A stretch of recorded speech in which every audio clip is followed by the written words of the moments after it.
When I first started running, the idea of doing 42 kilometers straight genuinely sounded impossible to me. I would go out for 30 minutes or I try to do 5 kilometers straight and I could never finish. Today, I want to share the 3 biggest things I've learned about marathon training, but not about running. They're actually about life. I don't know how I became that person that runs marathons, but right now I am training for my 4th one. My name's Ange. I am a movement coach and a runner from St. John's, Newfoundland. So the first one is the power of starting small.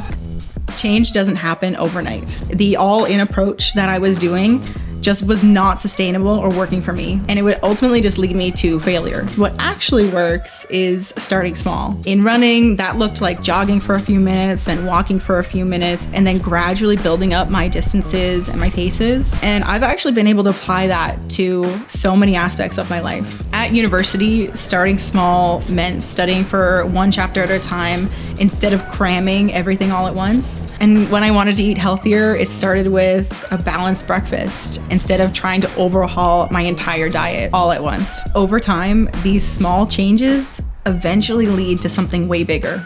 The second thing is you have to go slow to go fast. Okay, I know this sounds backwards, but running slowly actually makes you faster. Easy runs, pacing yourself, and taking days off actually give your body the rest to get stronger. I think there's a narrative in society that says if you take time off, you're lazy. If you stop going, then you're a quitter. And because of this, I used to think that taking time off or taking rest days meant that I wasn't strong enough to do the hard things.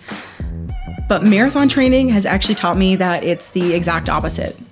The harder I push myself, the more my body needs to rest. And when you think about it, if you weren't working hard, you wouldn't have to take time off to rest, would you? And I think that applies to all facets of life. Give yourself permission to slow down. No matter what your goal is or what you're setting out to achieve, it's okay to go slow. And the third one, comparison is the thief of joy. There are so many days where I compare myself to other people. I'll think, I'm not as fast as those other girls, my body doesn't look like that, and much more and much worse. But through my training, I've realized that when I'm unhappy about who I am as a runner, it's never because of my pace or my body. It's because I'm comparing my pace or my body to other people. If you take the comparison out of the equation, your default state is peace. So that's where I'm actually trying to land right now. I'm working to rewire my brain so that I'm happy with who I am and not who I'm not. I've realized that life feels a lot lighter in work, in friendships, and everywhere in between when you stop comparing yourself to others and start enjoying your own journey.